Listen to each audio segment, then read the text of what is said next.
Hello, everybody. Welcome back to Boss Rush at Night, E3 2021. This is night 4 of our coverage.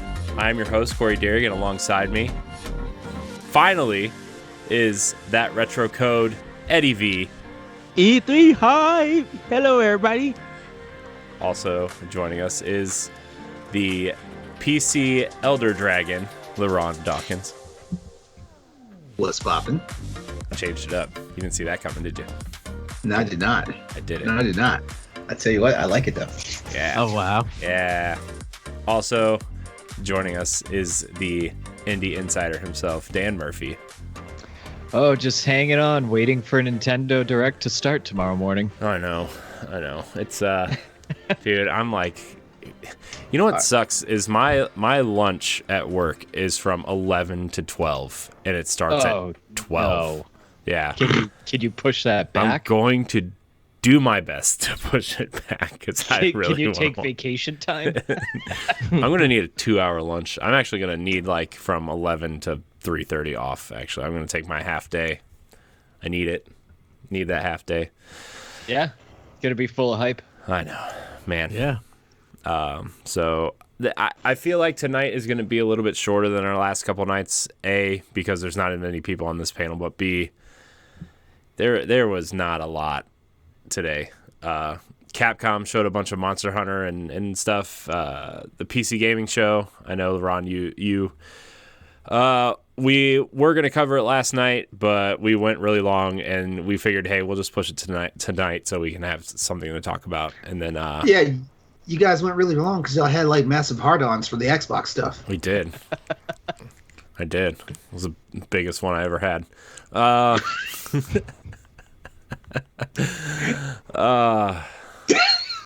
Also, we're going to talk about some indie stuff. If it lasts longer than 4 hours, like you need to go see a doctor, right? That's what they say. That's called priapism. Wow. I just tucked it in and it's fine. Wow.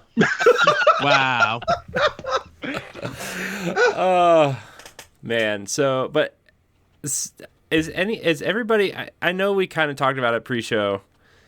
Is everybody enjoying E3? I feel like on one hand, I've been more excited for the stuff that they've shown, but on the other hand, so far, it hasn't been this overblown, like, huge announcement after announcement after announcement after announcement. It's all like almost new information on games that we know about mixed with a few new things, right? I don't know. I'm enjoying it. I really enjoyed the Xbox show. I really enjoyed the Ubisoft show, right? But it's all stuff that we all kind of already knew was coming. I think the biggest thing for me, Dan and Ed at least, was Mario plus Rabbids, a sequel, right? That's So hype. I know, it's so good. Halo Infinite for me, I think looked really, really good. But how are you guys enjoying E3 so far? I've been liking what I'm seeing. I think there's this misconception out there that you're supposed to like every second of every show, but we've seen about 75 games. Like, you're not going to like every game that you see. Yeah.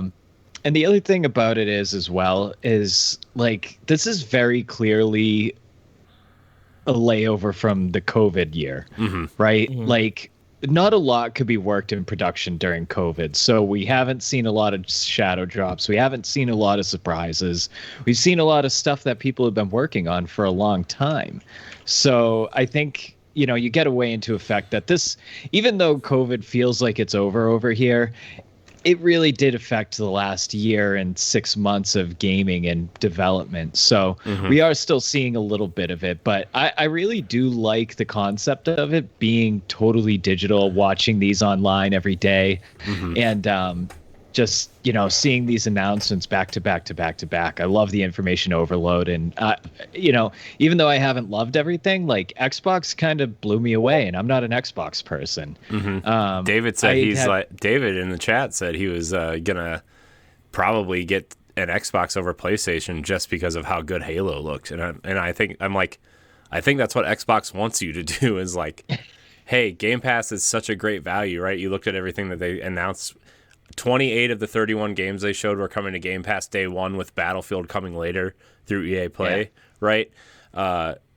And that's what they want you to think, right? Yeah, PlayStation has these like high quality exclusives that, you know, people will pay $70 for, but someone who used to work at PlayStation tweeted, I forget who it was. I wish I could find the tweet again, but he said Xbox is making a great case for themselves, right? They said if you want to, you can buy 3 games for $210 on PlayStation, or you can have 100 plus games, play them anywhere you want on your PC, on your Xbox, on your smart TV, on your phone for $180 a month or a year. I mean, yeah. And at some point there's going to be a tipping point of people. And for me, it's like the Netflix effect, right? Where it's like quantity over quality at some point, where there's just so much choice and so much to watch or play that some people are going to hit that tipping point this gen and be like, well, I think I'm going to go to Xbox and play most of my games there because all these games are available on Game Pass.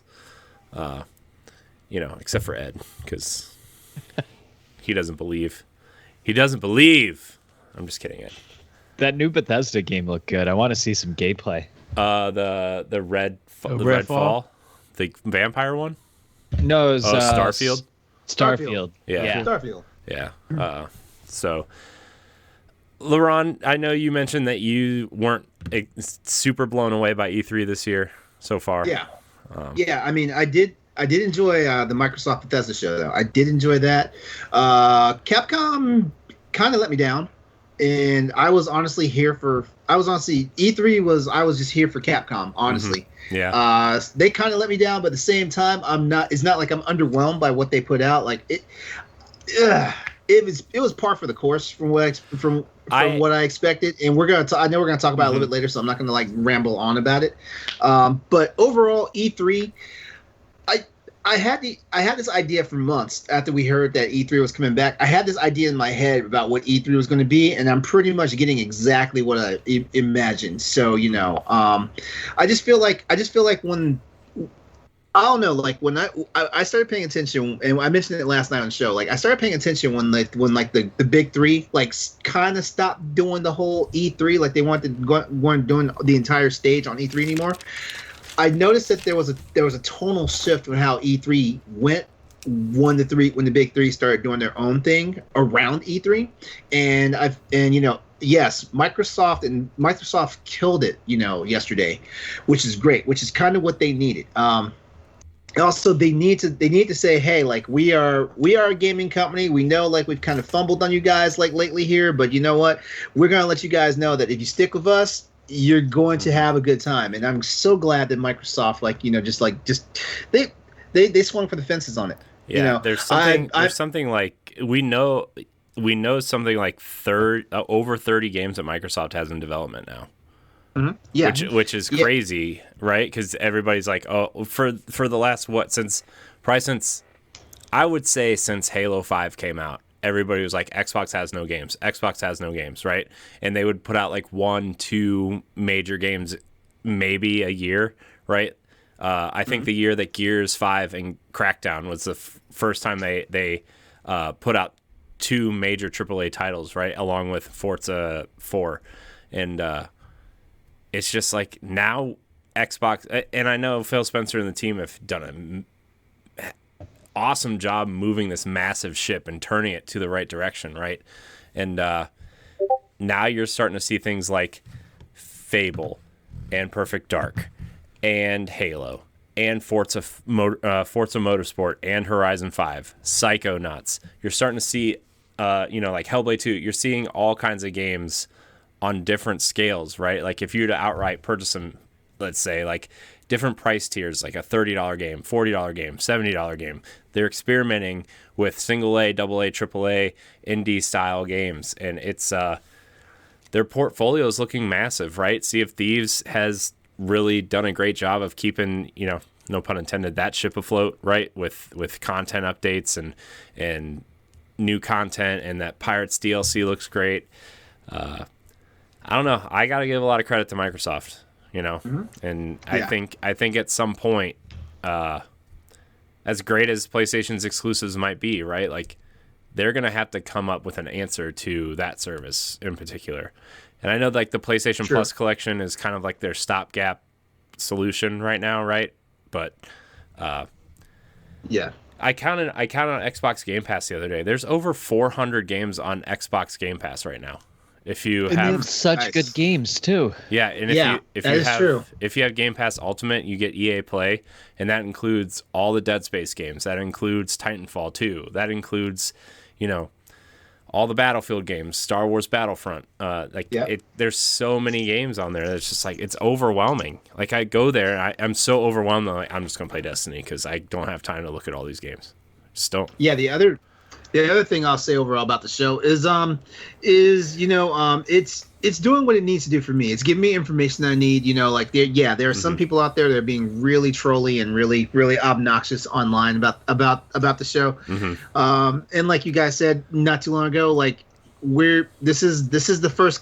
everybody's having their first conventions after COVID, and some of them still aren't like 100% up to par. Like, COVID is the all digital event. Like, they couldn't have everybody and their mom on the freaking show floor, Mm-hmm. So, there's still a different vibe and a different atmosphere and stuff like that. Now I appreciate the all the PC and indie companies on Steam, like giving people like a virtual tour, like damn near everything they mentioned on the showcase for the PC games stuff. I was like, there's demos available now. You can try them out right now. Mm-hmm. And the Xbox demo event is going on right now as well. Yeah, stuff like that, So, they're trying, and I will give them that, which is why I can't completely bash like the show. Like, all I said is I have my expectations for it, and I kind of what I'm seeing is exactly what I expected, but at the same time, it doesn't mean that I'm having a bad time at the show because I'm getting a lot of information and stuff. Like, I'm getting information that we did not have last year. Mm-hmm. Like, all we had was every game that we had planned to come out this year just got delayed. Mm-hmm. That's what we got last year, when the pandemic started, and then some games were so close to launch that they had to finish the launch of the game, like games like Cyberpunk, for example, and you kind of saw what we got there, Mm-hmm. So, gamers, we can be the most impatient lot out there. But we always know that when we are patient and we let the things happen they're supposed to happen, it's always a good thing. Don't rush the system. Don't try and put words in people's mouths, as far as the developers and publishers go and things like that. And you will have a wonderful time in the video game landscape. Mm-hmm. Stop bitching about hardware shortages and things like that. Stop bitching about the fact that some companies do cash grabs with their number one franchises and stuff like that, and just enjoy video games. That's your, as a gamer, that is your job. Enjoy video games. Right. I think E3 kind of is.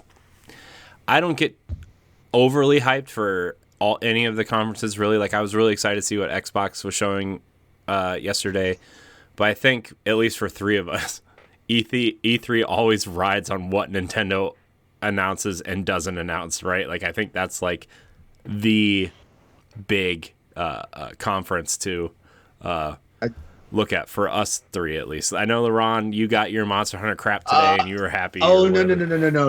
Like, no, Nintendo better give me some type of substance tomorrow with Metroid. They better. They're not going to. Why would you think that? I know. It's either going to be that rumored port of Samus Returns or nothing. I'm happy. I'll be happy for that. Hell, I'll even pay the $60 I won't even bitch about it. If they're like, yeah, we're gonna give you this 3DS game that was only $40, we're making it $60 for the Switch. Yeah, I mean that's probably what they'll do. So. That's exactly what they'll do. And guess what? Nintendo just found a way to make $100 off of me overall. Yeah. We're all Nintendo cucks. We'll just pay whatever money. Yeah. Because I bought Samus Returns day one. There was no do not pass go, do not collect 200 for me. I was like, oh, it's out. I'm going right now to pick it up. Yeah. Oh, man. All right. So let's get into the meat. What? Hold on. You didn't ask Ed. Well, never mind. Nope. Ed, go. Speak words. No, you go ahead. Use your words, Ed. Oh, we can go to the next one. No, his feelings are hurt. His feelings are hurt. No, Ed, no. Talk. Don't be that way. Yeah. Don't be that way. You want some Haribo Smurfs? Smurfs. You want some Tennessee whiskey or wow. fuel? I was just gonna say that I'm enjoying E3. I really enjoyed Microsoft. Like, I was telling me and Jesse was talking, and I was just like, Microsoft really needs to prove to people why they need a Series X and X. And they really proved it. They came with the games. They didn't talk too much. They had a great pacing, great showing. They had diversity of games for everybody to look forward to. Because right now, I got to give it to Sony. Right now, they're killing it. They killed it with Returnal. Regardless if you like it, Ratchet and Clank is doing good numbers. And Sony's been getting, Sony's been taking the lead in next gen between them and Microsoft. So I'm glad that Microsoft came out to be like, hey, we got some stuff built up, everything that you expected. Yeah, we didn't show, but this is why. And they just came out with the multiplayer for Halo. Like, it looks way better than what they showed last year. The lighting, the gunplay looks faster, like the detail, it really looks good. And then just some of the indie games that they show, a lot of the indie stuff that they show, I was just like, I don't need that to be on Nintendo Switch. I need this on Xbox right now so I can play it. So they had a really good show. Overall, I've really been enjoying it. The whole, I know the Wholesome Game Direct isn't part of E3, and the Tribeca Summer Games wasn't part of E3, but those two were amazing about indies. They really had something for everybody in that. So I'm definitely enjoying it. Of course, I'm looking forward to Nintendo. I'll probably rant and rave about Nintendo, and I think, Corey, when we was talking about the Nintendo Direct on Power Block, we feel like Nintendo set a standard on what a digital presentation is. Yeah. And everybody's expectations for these conferences is at that level for it. And I think some of them executed it well. Some didn't do enough. And one was just flat out, it shouldn't even have been here. But like right now, I give it to Microsoft. They really did a fantastic job. And I haven't seen the PC gaming show, but it looks like it's a fun ride with a lot of games. And the indie showcase today was terrific. They had a lot of indies that me, David, and Stephanie wanted. Because there's a cow game that we literally cracked up, and we were just like, oh wow, yeah, that's the top one. But there's a game called Fallen Aces, which is a first person Nor game where you're punching, kicking, and beating people with a pipe that's cell shaded. It looks amazing. We all were just like, yeah, we all need this game. So but I've been enjoying E3. I really been loving it. I love the surprises and everything. I am kind of disappointed about the Final Fantasy collection though. Wait, yeah, the Final Fantasy collection is collection. Oh. Yeah. I was just like, I need it on Switch. Square Enix, come get these coins. You guys don't want these coins from Steam and Bubble. You want these Nintendo coins. Come get these Yoshi coins. But other than that, I've been definitely enjoying it. I really enjoyed this E3. Oh, Moolander, yes. Yeah.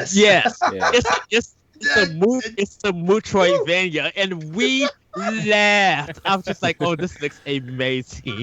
It looks so good. Wow. Yeah. That's funny. And I'm. Oh, go ahead, Ed. Oh, sorry. I was about to say, in 12 minutes, seeing William Dafoe and James McAvoy voice acting in it, that just raised up my interest to a higher level. I'm like, I'm really looking forward to this narrative thing, to that narrative game. Yeah, the game looks cool. Coming to Game Pass, day one. Another one of those Game Pass games. All right, so do we want to start with Capcom or do we want to start with the PC gaming show? Let's do the PC gaming show because I've got the list of the PC gamer part of the PC gaming show. I've got that list, and I've got a couple of noteworthy games that we can talk about if we want to. But I feel like we can do that pretty quickly. Yeah, let's run through the PC gaming show. Okay, all right. So LeRon, you're taking the lead on this because. Well, yeah. All I'm gonna do is shotgun the name of the titles. Like I've got some that are worth mentioning, and I'll make sure that people know that it's worth mentioning, and then we'll just go on from there. But also, if anyone tuned in the last night's show, you guys know I am like completely infatuated with LeVar Burton's daughter. Oh my god! So yeah, so that was one of the main reasons why I definitely paid attention to the PC gaming show. Besides the fact that I'm a PC gamer, Ed and I had our own conversation yesterday about someone else. Mika? So. Yeah, Mika Burton. You know, she used to be working for Funhouse because she was a thing on the No. Oh, and I know. She hosted E3. I think she hosted E3 when they was doing Mario Rabbids for Ubisoft. But wait, huh? No, that was what's her name? That was Aisha Tyler. That was Aisha Tyler. No, when they announced Mario and the Mario and Rabbids, she was there with the No at E3 that year. Oh, okay. That's why when I seen her, I'm just like, I know. I was like, hold on, like I know 6'7" Aisha Tyler from like Mika Burton. Yeah. Oh, I'm just mentioning when they announced Mario and Rabbids, she was there. Okay. All right. So yesterday was the PC gaming the PC gamer game show for PC games yesterday on E3, and they put a spotlight on 37 different games throughout the entire 91 minutes that they had the open segment. So what I'm going to do instead of I'm just going to name the names, and then I'm going to just name a few that are actually noteworthy. So here we go. They started off with Naraka Blade Point, and next up was Dodgeball Academia, which was a nice looking game, by the way. I don't know, I'm getting Steven Universe vibes off of that one. It looks like it. I see the art looks really fun. Yeah, nice. Yeah, the artwork is good, and a nice soundtrack to it. Yeah. It looks like it's gonna be a fun romp for anyone that's interested in getting it, is interested in checking it out actually. And then next up was Chivalry 2. And then we had this mayhem shooter game called Raw Men, and oh my god, that game looks insane. Looks like I might actually try it out and pick it up. Next up, we had the official gameplay. Actually, we had a new reveal trailer for Dying Light, which is now called Dying Light 2, which is now called Dying Light 2 Stay Human. I can't believe that game is coming out finally. Yeah, you and Nelly both. Oh my gosh, dude! I bet Nelly's so excited for this game. Yeah, didn't it get delayed and put on hold for a bit? They did. They said it early last year. They said we are delaying this game indefinitely. Mm-hmm. That was, and then they waited a year and a half, and they said, "Here's the release date." Yep.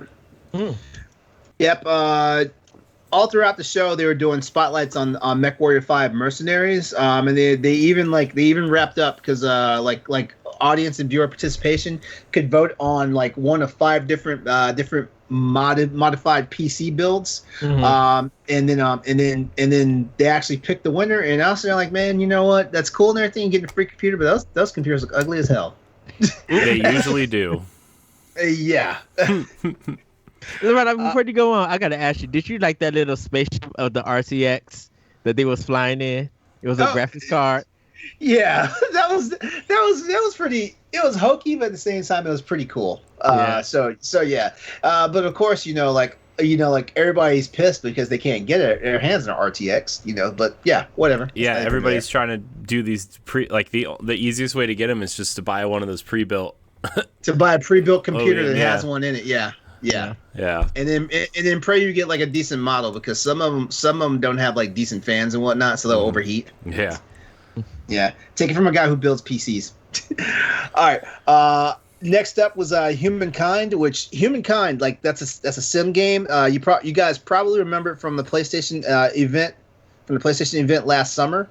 But Humankind is actually one. I'm a sucker for sim games, and this is one of those ones that's right up my alley. So I'll probably getting that one and checking it out. There was another one called They Always Run. That was the next game that they spotlighted, and that game, if you love your 8 and your 16-bit gaming days, this is the one. I gotta see this trailer. I gotta watch this. Yeah, just seeing this beginning of this trailer looks cool. It kind of reminds me of a mix between, I would say, Dead Cells mixed with something like, maybe My Name Is or My Friend Pedro or something like it. Mm-hmm. I don't know. Yeah, as a matter of fact, I will throw the trailer, the link to the trailer in the Twitch chat right now. It looks cool. It looks cool. Is this coming to anything else besides PC? You know what? That's a good question. Hang on, I can find out. It looks cool.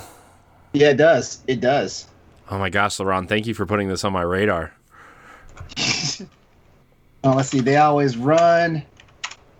Because all I got is just nuts. Right now, it looks like it's just set for Windows, but there's a good possibility that it will probably show up on. The way I've noticed it is like it'll come out on PC, then it'll hit the Switch, then it'll hit PS4 and Xbox One. Yeah. Yeah. That seems to be pretty standard. Then they announced Orcs Must Die 3, which pre-orders are available for right now. Vampire the Masquerade Swan Song, like it's the next epic title in the Vampire the Masquerade series, and that trailer looked very nice. But I've never been into the Vampire the Masquerade series, so like it's not really a blip on my radar. Okay, so is that the sequel? No, this is just this is just a kind of like a expansion type thing to the main game. I think this game has had so many like weird sequels or not sequels, but like spin-offs and standalones and expansions, right? And then I guess that sequel is in development hell right now.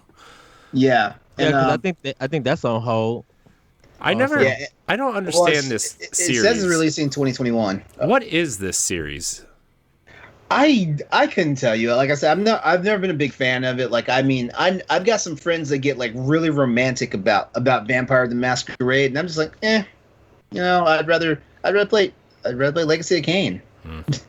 Well, it sounds like it's a hunting game, like vampires fighting other vampires. Well, Vampire the Masquerade, if I'm not mistaken, is the game series itself is based off of a tabletop game, like a board game. Yeah, I mean, from the website it says you play as 3 vampires, you harness their powers and embrace their desires and face their demons in a heart-pounding story in which your choices decide the fate of Boston. So yeah, it sounds like it's definitely a side game. Excellent. Start playing a trailer again with the sound on. Whoops. Sorry, everybody. You all just heard some Switch sounds. Now, if you like games like Destroy All Humans and Godzilla King of Monsters, then you'll like this next one, Giga Bash. A lot of people have been talking about it. Oh my god, it's like this beat 'em up. Like one of the game. If you wonder about the art style and stuff, think of that game Tech Romancer that from Capcom back in the Dreamcast days, and you kind of get that. Oh yeah, the top down one. Yep. I thought you meant the Focus Home Interactive game Technomancer. Oh no. That game was so amazingly bad. All right, bad it was good. Yeah, it's like it's like those old school. Like it kind of reminded it. It was a game that like really wanted to be Mass Effect, right? Yeah, but didn't have the budget or the talent behind it. But it had a lot of heart in it, so I'll give it that. We have a pot and play. Oh God, please don't watch that. All right, so I'm just gonna rapid fire these the next few here. We've got Lemnis Gate, then Next Space Rebels, War Tales, Ixion, Far Changing Tides, Lakeburg Legacies, Killing Floor 2, a game called Silt, which actually looks pretty good. Like Ed, you may want to check that out. That looks like it might be right up your alley. Like you love certain type of indie games, and I think that game will be on your radar after you check it out. How you spell it? SILT. Silt. Silt. Oh, this is like this looks cool. Ed, this says Ed. Yeah. Like Ed was the first person I thought about when I was seeing the reveal trailer for that one. Yeah. The sequel to Hello Neighbor 2, that one got announced. Of course, Jurassic World Evolution 2 was out there. There was an announcement for the Steam Next Fest getting announced, which would be another just big round of demos and stuff that are going on while it's happening. Let's see. Solstice. The next Warhammer 40K series, Chaos Gate Daemon Hunters. Like that's the next Warhammer 40K game. There's a game called Pioneer, like spelled like Pioneer except with just one E. That like you guys were talking about Stalker last night, and this has that vibe too. EVE Online, EVE Academy is coming out. Lumberhill looks pretty tight. You guys might want to check that out. There's a roguelike game coming out called Arborea, which Ed, again, you might like that one. Dan, you might like this one. Tinykin. Tinykin. It basically it hit me like Pikmin. Oh no, you said Pikmin. You said the magic words. Oh no, now I have to watch this. Hold on. Now I gotta watch this. This is. You can't just say Pikmin and then skim by it like you didn't just say, like, I don't know. I was about to say something that probably shouldn't be said on the air. That's fine. Where is it? Oh, there it is. Okay. Oh, I just threw a link in the chat. Okay, I found it. Oh no, there's an ad. Hold on. I gotta wait for the ad. This does look like Pikmin. Mm-hmm. This art style reminds me of there's a comic art style that just reminds me of. This actually looks pretty cool. It does look cool. It actually looks like the animated. I don't know if you guys seen like not Dead Space. What's that? Goodness, I cannot think of it now. You'll get there. It's fine. One day. The road game with Dead in it. I cannot think Dead of it. Cells? Dead Cells. How they have that animated look for its trailers. Oh, the trailers, yeah. Like that. Yeah, but the actual gameplay is in there though. Yeah. So yeah. I'm just talking about the art style of it. Ed, the character looks like he's ripped right out of Paper Mario. It's those eyes. It's Paper Mario Pikmin for you. All right.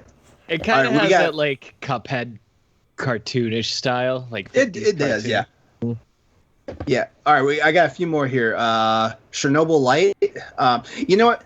We were talking about last night how the theme seems to be going back to vampire games, and then eventually it'll swing back to zombie games. But I'm also starting to think that right now the next theme, as far as shooters and third person games are going, is probably going to be like, hey, let's just do something based around Chernobyl, because I'm seeing a lot of games now. You see this game, you see Stalker 2, they already announced the new Metro game is in development. Like, yep. I mean, it's a cool setting. Like, I think that it's underused, to be honest with you. I think they need to explore more. Well, I feel like Chernobyl's kind of taboo, just like how like Vietnam was taboo for a while. Like, I mean, like we just started seeing games like, like especially first person shooter games like that. We're dealing with Chernobyl, and I mean, like, I'm not Chernobyl. I'm sorry, Vietnam, and just like now we're about to start getting our first games that are dealing with the Iraq War, the war in the Middle East. Mm-hmm. Yeah, which is the new Supermassive game takes place in 2003 in the Iraq War. Yeah, where they discover like some supernatural thing. Mm-hmm. That's cool. I think that's cool though. I don't think games have really explored like a story-driven narrative in like a military setting before, really, like that. So I think that's cool. I'm not really into spooky games, but that sounds intriguing. I know that probably wasn't at the PC Gaming Show, but it sounds cool. Yep. Let's see. After Chernobyl Light, we got Sacrifier, Icarus, Mechadammer, The Wandering Village, which we'd seen before at the beginning. We saw that during Jeff Keighley's Summer Game Fest earlier last week. There's a game called Death Trash, Songs of Conquest, and then another game that I have my eye on, which would probably be if not a day one buy, probably like an early buy, like whenever it releases, is a game called Citizen Sleeper. Now I have a funny feeling Citizen Sleeper will probably show up on the Switch as well. I have a feeling. But I put a link to the trailer in the Twitch chat for that one as well. And the last game on the game show before they wrapped up was Project Warlock 2. What is and this? Then I have a note. Then I have a note that says those custom PCs look like ass. ROFL. So I need some visual aids of these custom PCs. Hang on a second. So LeRon, Mech Warrior 5, is that a new one? Yeah, it's the next Mech Warrior game that's coming out. But they didn't show nothing for it, did they? They just said it was sponsored for the PC Gaming Show. Yeah, not really. Yeah, let's see, where is it? That's weird. I never seen someone have a game sponsor a show and then not show the game. They had some. Actually, let me take that back. They had a developer segment on it. I'm sorry. They did have a developer segment for on E3. I must have tuned out. As a matter of fact, I know I tuned out because somebody asked me, "Hey, can I start doing a write up for the PC Gamer Show?" And I was like, "Ah, that's like 37 games, bro." So yeah, they had a segment on it. They did show some stuff on it and stuff like that. But I kind of tuned out at that point because I was trying to get my notes together. That's funny. I'm trying to find. I can't find any of these pictures. Like they had 5 different pictures because it's supposed to be like 5 different factions. They're waging battle in this new Mech Warrior game, and each faction had their own custom build for a PC, and everybody voted for which one was the best one, and that's the one that was going to be finalized and actually be put on production for people to buy. But I don't see them. I don't see them at all. I'm telling you, like no, It didn't look right. No, they were not aesthetically pleasing. None of them were. As a matter of fact, you remember what was Mutant League Football? Just think of some of those outfits from the Mutant League Football game, and just imagine it as a PC tower, and there you go. That sounds awful. Wow. What? That's a great description. So what you're telling me is that Mutant League Football built PCs and sold them. during the Sega Genesis days. Mutant League Football's Mutant League PC building simulator. By the way, that's the weirdest game I've seen on Switch, by the way, is PC building simulator. There's nothing weird about that. Hey, I feel like that game helps me do my job sometimes. I'm just wow. Anyways, continue. Compared to Notepad on Switch. What about calculator? It's not called Notepad, it's called Notes, Ed. Are those actual games? Yeah. Yes. Notepad is $1.99 on sale. You remember, Corey, they used to have Fireplace for Wii U? Fireplace? Yeah. Oh, by the guys, way, is there an eShop skill? New anime schoolgirl flirting simulator is up on Switch today. It's $5.59. Oh jeez. Hold on, let's dramatically read the description of this game. This is real? Yes. I'm just as confused as you are, Dan. I don't know why this exists. It's called Yukai Poetry. Are you ready? We're gonna dramatically read this and then we can continue on. Oh wow. The sound of cicadas, the breeze of summer, meeting you is a small miracle in my life. That's the description of the game. That's horrible. That's it? No, there's way more. Oh, from the read more part. Okay. The rain outside the that was window it. never stops, and the unlucky college novelist Bu Shu is writing a love letter he dares not to send. It is the rainy season that makes him feel down. He meets again, and the girl holding a white fox. Like, that's not even a sentence. It's just like a bunch of words together. Someone Google Translate. Your writing is in a bottleneck, and you will addict to online gaming. Wow. You may even cut off relationship with your parents. What I see in your future is not good. I need to see you make a difference before I can leave. The mysterious girl with ability to foresee the future, Bu Hang, who has been calling herself the older sister of Bu Shu, now lives in his house. Is this it? Are you about to do some weird stuff with your sister, dude? This has to be a visual novel. It is. Deadline of the next novel is coming. Bu Shu has a deal with his editor's daughter, best friend and reader, Mu Mian, while trying to get along with Bu Hang, who never replied his one-sided love. And he suddenly finds out Bu Hang's fox transforms into a human girl. This summer, he meets with the yokai and is not destined to be spent quietly. That sounds the best. Well, I mean, intense. $5.59 on your Nintendo Switch console right now. Well, there's been a lot of visual novel games just hitting the Switch out of the blue in bad translation. here's a better palate. Here's a palate cleanser for everyone that just sat through that. Black Widow will be on Disney Plus July the 9th, but you'll be able to watch it for free on October the 20. Where's the hell? October the 6th. There you go. Look, Rebellity and Stephanie enjoyed my dramatic reading of this cool anime visual game. novel animes. Yeah, but we lost half the male audience. That's fine. Everyone's welcome here. Women are welcome here. LeRon, are you sexist now? I'm not. You don't sexist. want the women here? I'm just saying we got Tennessee Mule speaking. That's we got to keep it evenly balanced. Now, yeah, I should have made another one of those. Damn, now all I got is a bottle of water. Damn. You have time. You can go make one. We'll just, No, we're about to start talking about Capcom. We are. Speaking of never mind. I don't even want to read the fan fiction about Lady D at this point.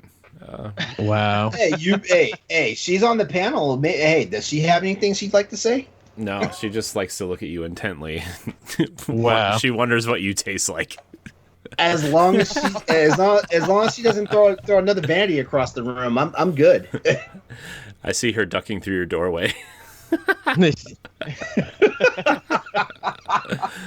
Oh man, just think, LeRon. She's like 3 feet taller than you. How do you feel about that? Well, both of us, I guess, because we're about the same size, I think. You know what? I'm into tall women, but that's a big bitch. Wow. Oh God. All right, so Capcom, I guess we can talk about for a little bit. Mm-hmm. Kind of.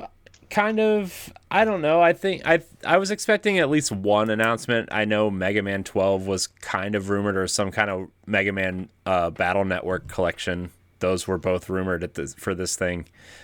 Didn't happen. We're getting some Resident Evil 8 DLC. Did they kind of detail that? Did they detail it at all, or did they just say it's coming? They just said it's coming and more info. That's all. Yeah. They said it's like in development now. That's it. Yeah. I almost feel like there was no plan for DLC for Resident Evil 8. We don't even know if it's like gameplay, costumes. Like we have no idea what it could be. Yeah. Yeah. It's actually part of Kojima's director's cut of Death Stranding. Oh wow. Yeah. The only thing they said was anyone who owns the game, like that multiplayer that came out, they'll be able to play it for free. Yeah. That's the only thing that they mentioned. I think that was always the plan. Yeah, that was always the plan. I think they're going to try to sell cosmetics is probably the route they're going, right? Like, I mean, you can play as Leon in his police outfit, but do you want to play him with I don't know, what's a funny outfit he could wear?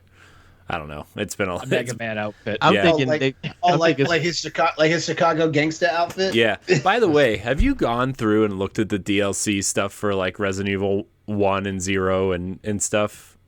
And I guess 4, 5, and 6. Recently. Oh my gosh. Recently. They were on sale the other day. I was like, you know what? I think I'm gonna pick up 0.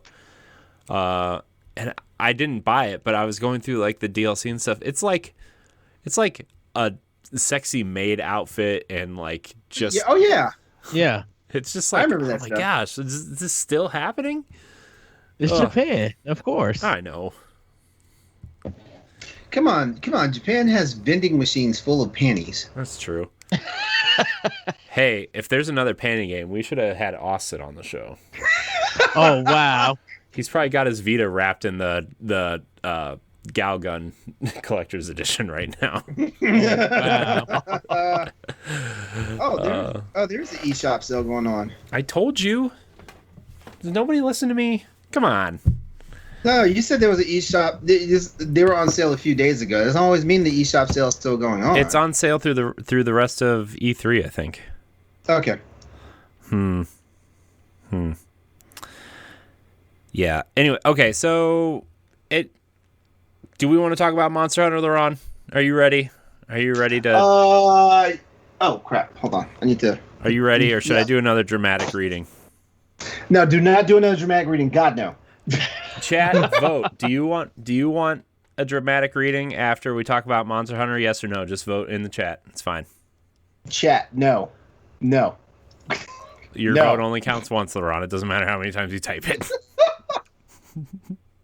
Okay, all right. So yeah, there was a new trailer reveal for Monster Hunter Stories 2. Our buddy Dan did the write up on that one, and then I followed up with that. Oh, by the way, that gameplay trailer was nice. By the way, That was Yeah. awesome. Yeah. that one was nice. Like, like I got my Jones on. When I saw like the other Elder Dragons show up, and I was like, hell yes. Yeah, all of a sudden I get this notification. You can control the Elder Dragons, and I'm like, I don't know what that means. So that's probably Monster Hunter related. I'm assuming because LeRon's the only one screaming about it in the chat. So All I want is my own Kushala Daora. That's all I want. I want that Wind and Ice Dragon. I want him. yeah, look, I'm like staring at the eShop. I'm staring at the Monster Hunter page right now. Mhm. So I'm staring at it. Mhm. I'm thinking about it. Buy it. I'm thinking about it. I would love more boss rush games people play with besides Galatrad and Ed. Why? What's wrong with Galatrad and Ed? Can't There's keep nothing up. wrong. There's nothing wrong with them, but I want all my boss rush games buddies to be able to play. Yeah, maybe Dan Or and is- I will play and just stream it, and then you'll have to watch from your computer and not play with us because we're bad. I'm gonna go in there with the dual knives and just play like I'm playing Devil May Cry in there, and just try to slice it up. But the mash. Yeah, The times I've played with Ed, I just get bodied, and he's just standing there going, "Wow," the whole time. I think that you know what, Dan, what you're going through is what everybody went through when they tried to play the original Monster Hunter. That's really what's happening, and it's depressing because, in my opinion, like Rise is the most entry level. I thought Monster Hunter World was like entry level Monster Hunter, but Rise is like is very entry level. So so like that's why I keep trying to get you to come on so we can get this worked out. We'll work on it. You can be my Monster Hunter therapist. I will take you up on it any day. I mean, you got 14 weapon classes now. Shit, I remember we were bumbling through with 7.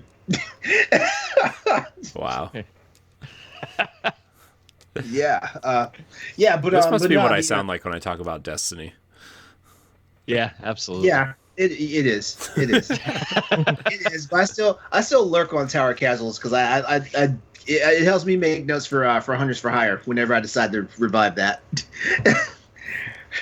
But anyway, going back to Stories 2. So with that, like the gameplay trailer also announced a whole bunch of amiibo pre-order bonuses and crossover details between Monster Hunter Rise as well as Monster Hunter Stories Wings of Ruin. I wrote the article up on that one, and man, like it is jam packed. Like I would recommend anybody if you like games like this. Like I was in another group chat with some friends, and they're like, "Oh, so is this Pokemon except for Monster Hunter?" And I'm like, "No, this is the game that Pokemon wishes it could be." Why is that? That sounds like a Monster Hunter fan and not a Pokemon fan. You guys Or, have never. Anybody Well, else it's- that plays games. It's a simpler paper rock scissors kind of gameplay from the first one. So like I was explaining to Dan that when they attack with a certain color, you have to attack with that opposite color because that color is stronger than theirs, and you'll do like a high amount of damage and everything. Yeah, but now you're gonna have like combo and crossover attacks between your character and the monsters now, which it's. I can't wait. And I'm hoping that there's cross save because the game will be out on July the 9th for both PC and the Switch.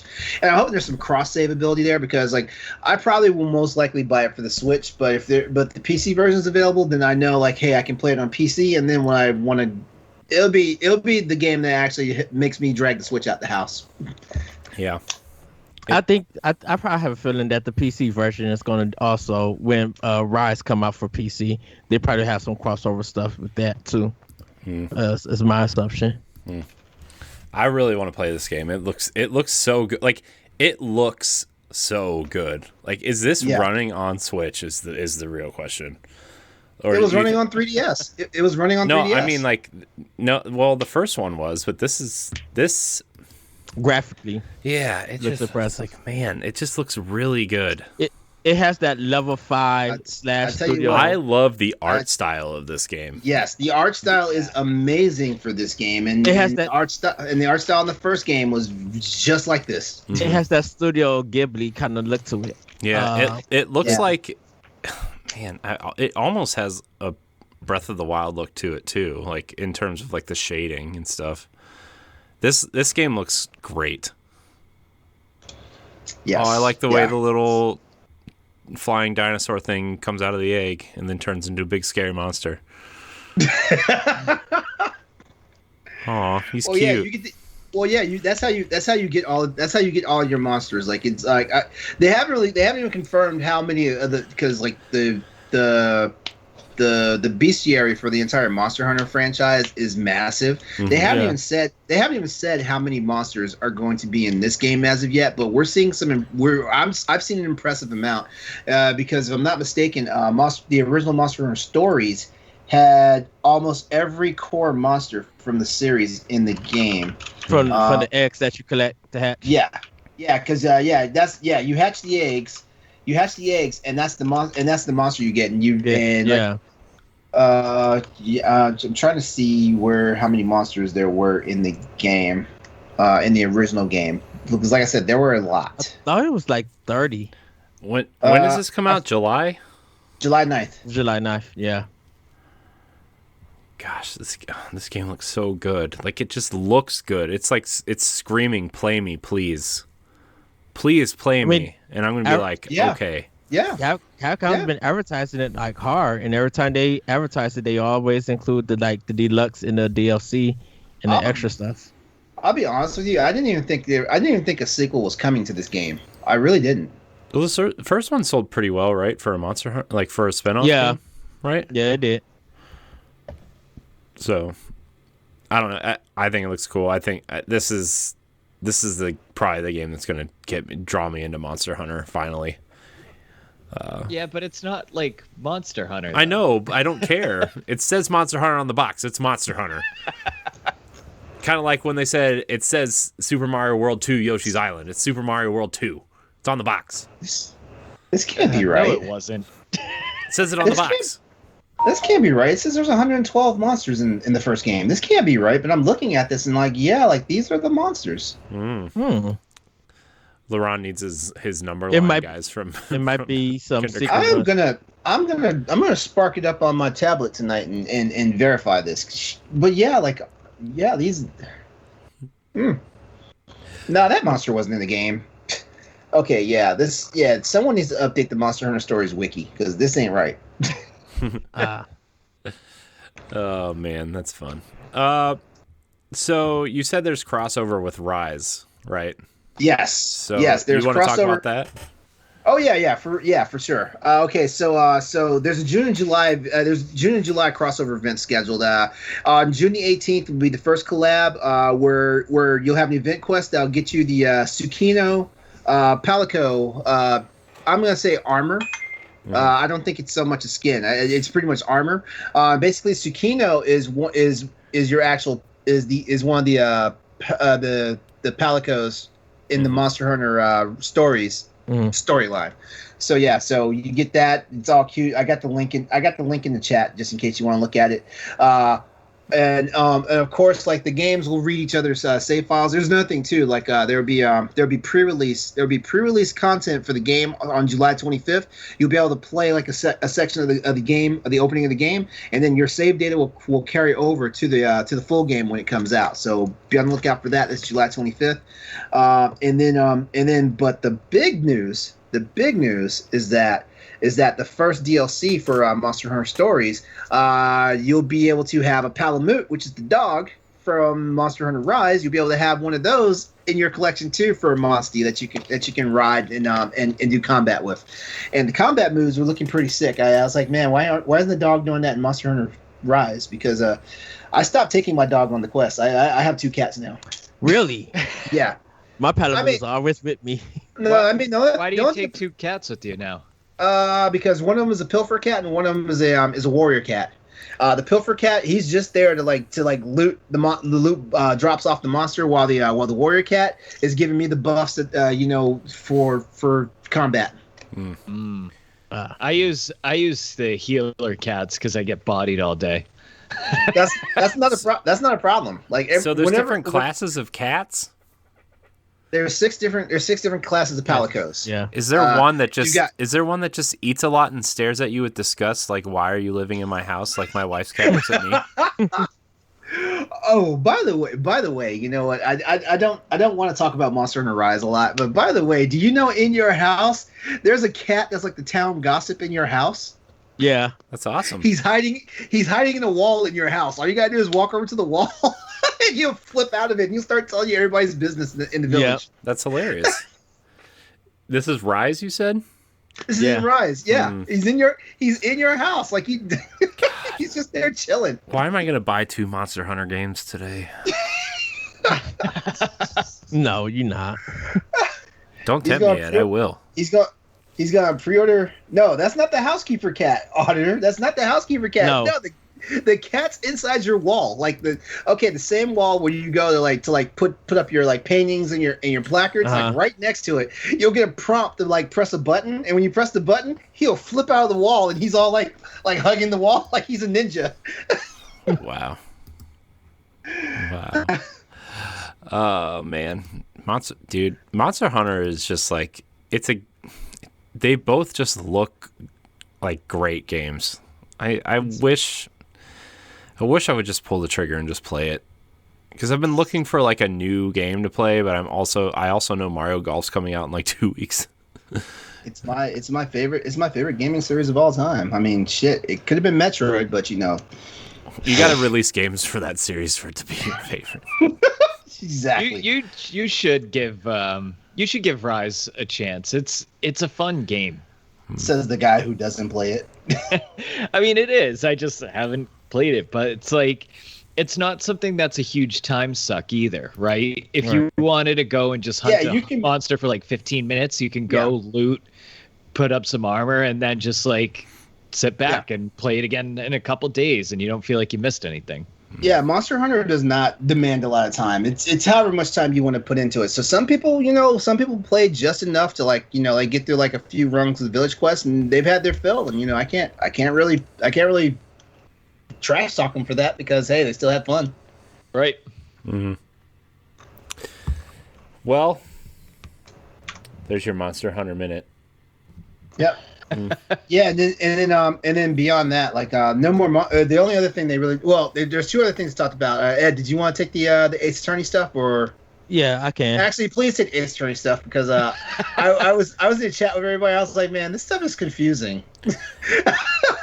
It's because you got to be a lawyer to play these games.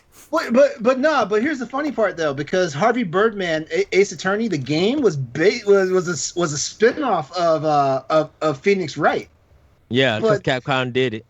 But this stuff looks so foreign to me. I was like, and I beat Harvey Birdman. Gotta be smarter than the Birdman, I guess. You're up, Ed. All right, so the Great Ace Attorney. This is one of the Ace Attorney games that they kind of did when the second trilogy of the Phoenix Wright Attorney games was happening, and they didn't come out to America because they weren't localized. They weren't able to localize them. So, but now that they are localizing them, they're bringing it to America. It kind of has the same gameplay as Professor Layton versus Phoenix Wright, in a sense.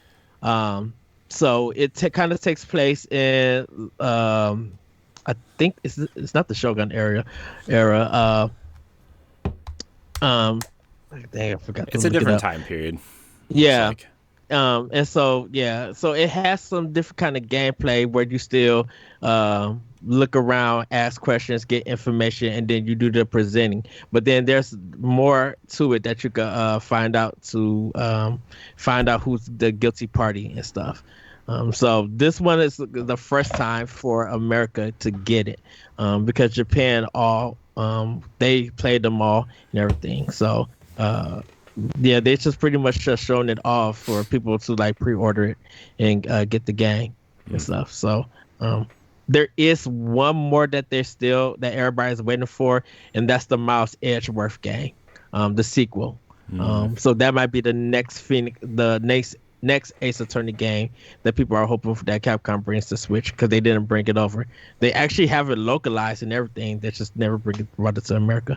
So this is going to be like the Great Ace Attorney is going to be the first time American players are going to be able to play it. Cool. So I bought the Ace Attorney trilogy when it was on sale a couple months ago. I haven't played it yet, but it was on sale, so I was like, never been a better time to waste $14. I did the same exact thing, and I also have not played it.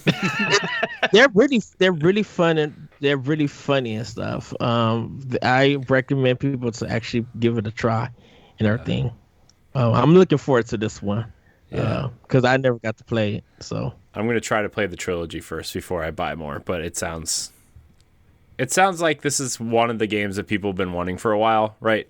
Like sometimes companies localize games and people are like, "Why did you do that?" Nobody really cares. But Ace Attorney seems like a series that people want more of, and they want them to translate the games, and they're finally making their way over.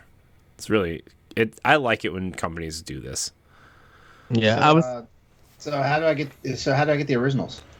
They're on Switch. They're on Steam, I think. Wait, they're on Steam? Yeah. Mm-hmm. Yeah. They're on PlayStation also. Ace Attorney trilogy is on Steam. Steam. No, they're not on PlayStation. They are. Yes, it is. Yeah, they just released them like 6 months ago. Yeah. Oh. Nintendo just had it. Nintendo just had it first because it was on the 3DS. Well, I know the 3DS. I know the 3DS title, and only reason. No. Sorry, it was on the DS. Yeah, it's on Xbox too. If you guys want to play it there too. Yeah. Oh, okay. Well, I think the only reason why I didn't get him back then is because I was not. I don't know, because wasn't Professor Layton also a thing around that time? Yeah, Professor Layton. Yeah, there's 4 on DS and 2 on 3DS, I think. Yeah, people used to get on my nerves coming into stores about Professor Layton. So it kind of turned me off. It kind of turned me off from Phoenix Wright. Yeah. Yeah. So. I think if you played the original DS, because it was only $20, that's how that game got popular. Yeah. Because it was like this was in the bargain bin at GameStop. Yeah. And it was in the same bin as like Brain Age and what was that weird puzzle game Electroplankton before it became rare and costs hundreds of dollars now. Yeah. So, all right. Well, there was an indie showcase as well. Ed, you took notes on this indie showcase, correct? Were there any standout ones? We don't need the whole list, but just just give us a couple standout ones, I would say. So, like I mentioned earlier, Fallen Aces is a cel-shaded first-person noir game. Great voice acting. You get you don't use any guns. Well, you use one gun, but you use a lot of pipes and martial arts in the game, and it looks really, really good. Toy Soldiers HD. It's a remaster of that one that's coming in August. That was from Xbox Live Arcade. That game was really cool. It was like this weird strategy game, but it was all based in like a sandbox or like a toy chest. It was cool. Yeah, I recommend Toy Soldiers. It was really cool. It's getting a 4K edition, and I think it's coming to Switch. I think, and it's getting like 1080 or something like that. It looks really, really good. We talked about Moonlander, but there's a game called Bark, B.Arc, where you are some dogs, 4-player dogs, and it's a shoot 'em up game. And I saw that. It's so cute and so cool at the same time. Yeah, and you're trying to. What is it? Can you Bark? It's Bio interstellar arc, and you are dogs trying to get back to your master, trying to save her, and you guys compete in different things. But it's a shoot 'em up game. It looks really nice. I believe it's 4-player co-op with that. Nigo Ghost Jump is a game where you play as a cat and you're platforming. And if you remember Super Paper Mario on the Wii, where you was in 3D, but you could switch it to 2D, it has that style of gameplay for it. What was the name of that one again, Ed?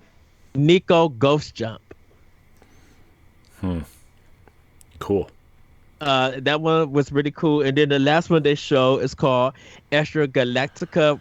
Really, really good trailer. Really one that people need to look into and find. Just a great This trailer. Nico Ghost Jump looks awesome. Now I gotta look that up too. God. Yeah. Like it's like a little cat animation, but Yeah. like, the gameplay looks really fun.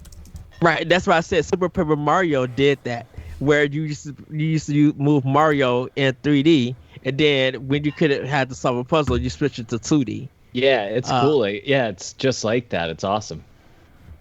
Yes. And I think the show was like only 20 minutes, but I was kind of shocked. I thought they was going to show more. I didn't think it was going to be that quick. But yeah, definitely Fallen Aces, Nico Ghost Jump, Moolander, and Extra Galactica. I think people really, and Bark also, people need to go see. It's a really good indie showcase. And Life Slide. So everybody remember paper planes that you used to make out of your notepaper and throw them? Mm-hmm. It's a game they made out of that. Cool. So it's a really cool, relaxing game. They started the show off with that one. Cool. You brought up River City Girls 2 to me earlier, Ed. Where was that announced? That was announced somewhere. At the limited run games. Oh, okay. Yeah, I think they got 28 games announced. Oh, jeez. But that's not limited. yeah.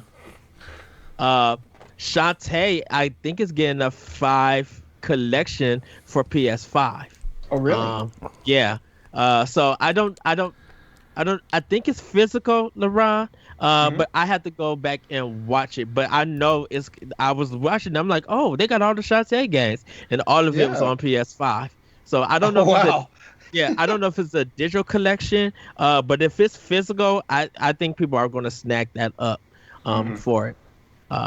But yeah, limited run, they had some. Looked like they had some really good ones to announce.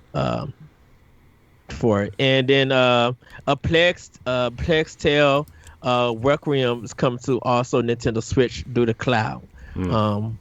We were shocked because we thought that it was only an Xbox exclusive, but it's also coming out to PlayStation 4 and 5, and Nintendo's getting a cloud version.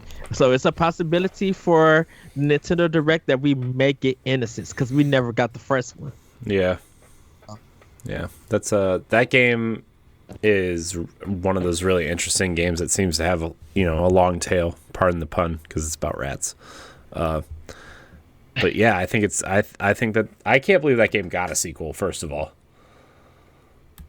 It was on a lot of people. Axiom Verge 2. Gosh, Axiom Verge 2 is gonna be awesome. Yeah. So it is like being queried. There was confusion about it, because Sony is getting it this summer. So is Switch. We've had this discussion. They're getting it at the same time. But the thing about it sounded like PlayStation. It sounded like when Tom Happ announced it, that he said it was first releasing on PlayStation 4. No, he said it's also coming to PlayStation 4 and PlayStation 5. Okay. In the trailer, he said that. I watched it again just to make sure, because we had this conversation. I was like, no, they said it was coming to Switch first.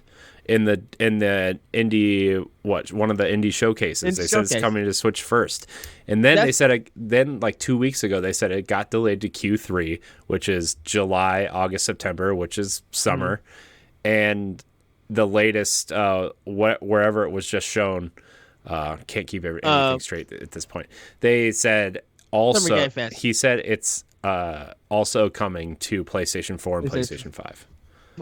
Yeah, I was confused about that because I thought he would say it was coming also at Q3. Yeah, but Q3, but I heard summer. Oh, summer is Q3. Right, it sounded like it was being released on PlayStation first and then Switch. Yeah, I think they're probably coming at the same time at this point, just because of it's so many delays. Yeah, Blood Rain Betrayal is coming out. Again, the Contra. Yeah, it's getting a remaster. The Contra Anniversary Collection is coming from Limited Run on PS4 and Switch. So that's the physical. What games are contained in that? It's the same one that they have out. So it's the arcade version of Contra, the NES, the Japanese, Super C, Contra 3, and I think, and then the Game Boy Contra game. Yeah. For it. And then it's the international ones like with Japan and Europe. Yeah. And yeah, Ghoul Patrol is coming out. That's the Zombie Ate My Neighbors. Yeah, that collection, right? It's the collection, right? Yes. So yeah, Zombies Ate My Neighbors and the Ghoul Patrol. They're coming physical on PS4, Switch, Sega Genesis, and SNES. Nice. And you get to and you could get them this Friday. It seems. I think probably for a pre-order. Haven they showed off. That's coming to Switch, and PlayStation 4 and 5. I think Haven is on. It's already on everything. It's just getting physical, I think. Yeah. So. Hunt Down is getting a collection. Let's see. Republic is getting a physical edition for PS4, PSVR, and Switch. That was the one. That's that stealth game where you have to use the security cameras to get through the levels, right? Yes. Yeah, that game looks cool, and they're the company that made the Iron Man VR game as well. Yes. The owner used to work with Kojima on Metal Gear. I cannot think of his name. Yeah, he was like the American producer, I think. I think Ryan Payton. Yeah, he was the Western producer of the game, I think. Yeah, you mentioned yes, River City Girls 2 is coming out. I didn't know a Zero was happening because I only just seen people tweet about 2. So that's why I ended up missing it. Skatebird is getting physical. Super Hot is getting physical. Wait, is Skatebird already out digital? I don't think it's out yet. Nah. I think it's on PC, but it's not on consoles yet. Yeah. Okay. Skatebird looks hilarious, though. Skatebird looks really fun. Yeah, I'm gonna play that. Take the Takeover, which is a beat 'em up, is going to PS4 and Switch. I have it on PS4. I mean, it's a nice beat 'em up game. But Super Hot is probably going to be a big seller too because it's on PlayStation 4 and Switch. So yeah, they got a lot of games on there. Some of them I skipped. But yeah, Limited Run is coming with a lot of games. Yeah, it's cool. I really like their business model, right? Like they find like interesting games or smaller games that maybe don't get a lot of hype, but they're really great games. And this is just like an extra step of promotion for them for that small game, right? It's cool. I really like what Limited Run is doing. So yeah, and I think soon they're going to be trying to get some of these games on Xbox. Yeah, they are working out a deal with it, but we don't know what exact games and when they're going to. Well, they're still trying to fix. I think they're still trying to figure out. I don't know why it's taking so long, but Xbox since the 360 has had this really weird rule about indies and physical copies. And it seems like they finally turned the corner on that because Hades is getting a physical edition for Xbox. Yeah. Which is cool. And it just seems like they that's like the one thing that they're still stuck on. And maybe they just haven't thought about it because they've been focused on, Game Pass and 900 other things, right? Like maybe managing 23 studios. But yeah, the indie scene on Xbox has been really strange. So... Yeah, I kind of wonder when they announced Hades for Xbox why it's not coming to PlayStation. I think it's coming later. It is coming day and date on PlayStation, but Xbox. Yeah, but they're not going to announce that during the PlayStation conference. Oh, he's so cute! Oh, we have a puppy. Look at the snooper. Guest. We have a puppy. Look at the snooper. Hi, puppy. There's a puppy. Okay. Stop eating raisins. Yeah, that was the one thing because I didn't know Twitter if is it not Supergiant? Yeah, it's Xbox is getting a physical copy that enables smart delivery with the disc, and then there is a PlayStation 4 and PlayStation 5 native version of Hades. So that's coming. Okay, yeah, I didn't see the PlayStation one. I didn't see for that announcement. All right. Well, Anybody else have any indies they want to talk about before we kind of wrap tonight? It's been a shorter show, but everybody go watch the Tribeca Games Showcase and go watch Kena. yeah, Go Kana, listen to dude. the Kana is going. Bridges of Spirits. Yeah, Kana's listen. good. Listen so to the good. developers. There was so much information I did not know. They are very talented. That is a timed PlayStation hey. exclusive, right? It's just timed, right? Kana. Do you know something I don't? Well, I thought Sony completely backed them on that one. they did. From the Tribeca Game Show, the creators, since they're brothers and stuff, they was talking about their history in animation and film, and they made you want to follow me on Twitter, they made a Majora's Mask short. That's really nice. It's Kana Bridge of Spirits delighted Sony to the point where the game will be a timed PlayStation console exclusive. Okay. Yeah, so it'll probably be like on Xbox and PC. Probably like 6 months or a year later. I'm sure PlayStation usually does like a year. It seems. Okay. Yeah, but it looks really good. It's only going to be $40. Like, come on, I know. guys. $40. God, dude, that game looks so good. It looks like it should be a $70 game. Yeah, they said they teamed up with other animators to make this game, so that's why it looks like it really looks good, because they've been into special effects and stuff like that. So they have know-how. This is their first video game, because like they were animation artists before they ever did this. Yeah. This game actually started as like a 45-minute short film. Yeah, they talked about that in a showcase. Yeah, so that's why I say everybody go watch it. It's a good thing to learn. Yeah. That was just stuff I did not know about. So watching it, I was just like, yeah, that even makes me excited. And plus, I'm gonna play it on PlayStation 4 because I didn't know if it was a PlayStation 4 version. There is. I thought it was just PlayStation 5. No, it's coming to PlayStation 4 as well, which is cool. Yeah. So I just found out when I was watching it, so that's why. Yeah. All right. Pixar made a Zelda game, you would get Kena. Says Auditor in the chat. Yeah. And Can I say shout out to Sony and Microsoft? Microsoft with Tunic and Sony with Kena. Mm-hmm. Like, I'm so happy that they are getting indie games like this, because it makes you really happy to be an owner of those platforms. And like I said, they don't have to come to those two games. They don't have to touch Nintendo at all. I would be satisfied wherever they come. So I get look at this guy. Look at this guy. Play what you want to play where you want to play it, right? I mean, I feel like if you know, games are fun. Video games are cool, guys. It doesn't matter what platform. Even LeRon's massive PC has some Minesweeper on it, right? So it's fine. It does not. Oh, it does not. Well, it has calculator. You missed the greatest. Well. You missed the greatest console exclusive of all time. It has Spider Solitaire on here, though. Oh, fancy. Wow. Which version? Oh, God. Do you play with 4 suits, 2 suits, or 1 suit? I play with 4 suits. No, you don't. That's crazy. That's crazy talk.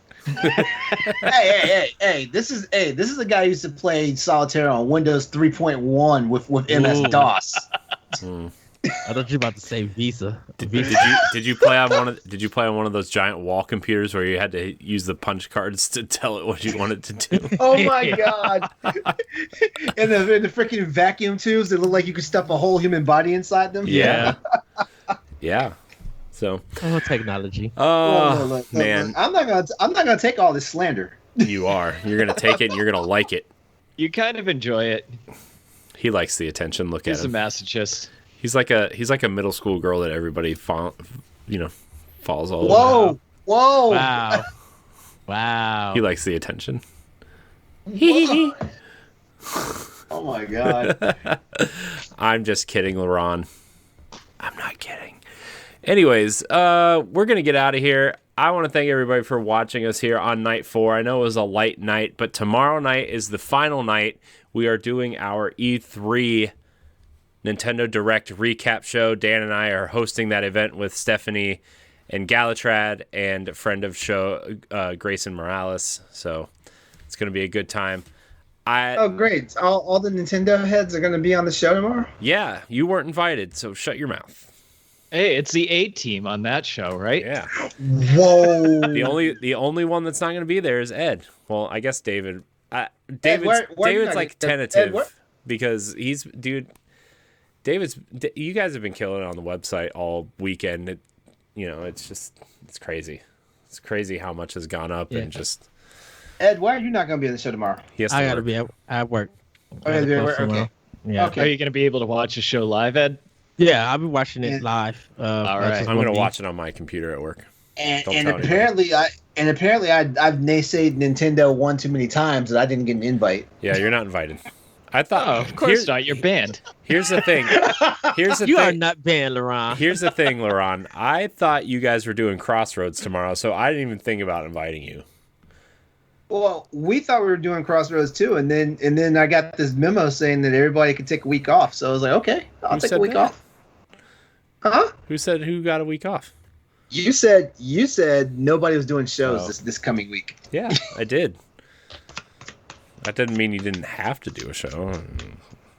But then again, let me see. What What am I going to listen to Thursday morning while I'm sweating at work, LeRon? Well, Austin's on vacation right now, so we can't even record a show. Not with that attitude. I mean, would record with you, but I'll be busy. Yeah, you will. You know. Well, there's nobody recording right now. Like Stephanie's, not Stephanie. I'm sorry. Nellie's out. Nellie's out right now. She won't be back until she's graduated from school. Austin's on vacation. He's doing the obligatory family trip with the wife. So he can still sleep in the same bed with her when it's all over. And Wow. I don't know. The couch's pretty comfortable. And I mean, all the other usual suspects are doing their own E3 thing. So I haven't really asked anybody from EXP or Diggity, we'll just be off a week. Yeah, Diggity's live Besides, right now on YouTube, actually. So if you guys want to head over there and finish watching their show with Nick from WASD, you can do that. Yeah, besides, I did half of these shows with you. Anyway, You did. Corey. You did. I know. I appreciate it. Except for that night. Except for that night you had a tummy ache. Yeah. Yeah, tummy was aching. All right, we're gonna get out of here. I appreciate everybody sticking around, watching live. Tomorrow night, Nintendo. I can't wait. We might touch on some of the Namco stuff, maybe not. Probably just gush over Zelda and Metroid and Zelda. So Sports story. Let's just put it this way. Let's just put it this way. So I'm kind of amped for Nintendo tomorrow, so I'm hoping for a good show tomorrow. Ooh, I recorded hell that. just froze over. I recorded that. It's going live. It's going. I mean, I'm not gonna burst into flames, or... You see, he just gushed about Monster Hunter. Yeah, but that's Monster Hunter. All I'm saying is I am whenever- not tempering expectations, so I'm going in with full hype, and I'm hoping it lives up to it. Yeah, Yes. for sure. And then Dan's gonna be on. Dan's gonna be up Wednesday morning, acting like Nintendo shot his dog. I want to thank everybody for watching live on twitch.tv/BossRushGames Live. Join us tomorrow night for our Nintendo coverage. If you're listening on podcast services, leave us a nice review. Like, subscribe, share, rate, and review wherever you watch us. And we will see you tomorrow night for Night 5. Good night, everybody. Bye, everybody. Good night. So long.